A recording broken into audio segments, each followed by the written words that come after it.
Cole, I can't help but think that there are now many members of Congress, and especially progressive members of Congress, who have taken recently the food stamp challenge to live on food stamps for a month to see what it's like. I know Jan Schakowsky's talking about it. Does that play any role in the thinking here? I mean, you would think that that would help move the needle here, because when Jan Schakowsky's tweeting this stuff, a little bit of fruit for breakfast, a small sandwich for lunch. I mean, you really have to be really spare with this stuff. This is not a generous program living fat on the hog. Right. I mean, the average monthly income, I saw this figure, it still even shocks me. The average monthly income of a single person on food stamps is $784, which is a pretty shocking figure. So these are the kind of people that are being targeted. I should also point out, people talk about, this has become a big talking point, as you mentioned, Obama being the food stamp president, SNAP being this bloated, inefficient, wasteful program. SNAP is actually one of the most efficient programs run at the federal level right now. In fact, in the Farm Bill, which expands the federal crop insurance program, gives it a $5 billion boost. That program was acknowledged to be more wasteful and more inefficient than the food stamp program by the Secretary of Agriculture himself, Tom Vilsack, acknowledged that. This idea that SNAP is inefficient and wasteful doesn't really hold up, I think. And Cole, I have to ask, I mean, why has this story not even caught on in the progressive media? As far as I can tell, you have been the only one sounding this alarm in these times. Where has Huffington Post been? Where has Daily Ghost been? I'm not even talking about the mainstream media, because I have lower standards for them. I just assume that they're going to ignore it. But the progressive media have not even really rallied around this issue. There's been a little bit of coverage. I think PBS had somebody on talking about it the other night. I saw Huffington Post been doing a little bit of coverage. But it just hasn't been receiving the play that it should, and that's because it affects people that don't have as much of a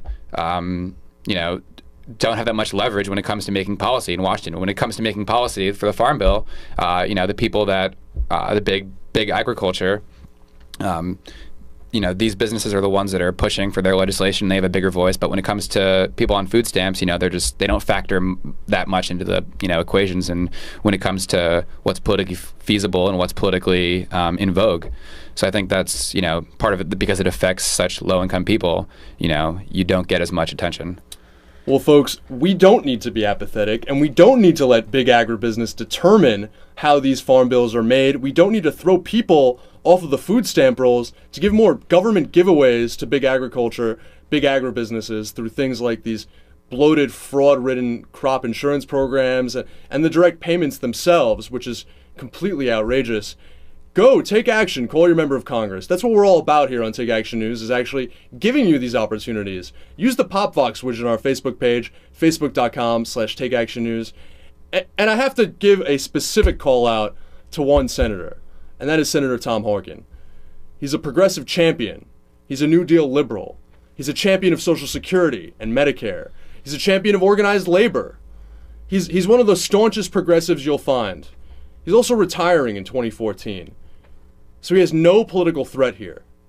And yet, because I have no choice but to suspect that because he's a senator from Iowa and that he's close to some of these big corporate agriculture businesses, that he voted yes on this bill and against the amendment to restore the funding to food stamps.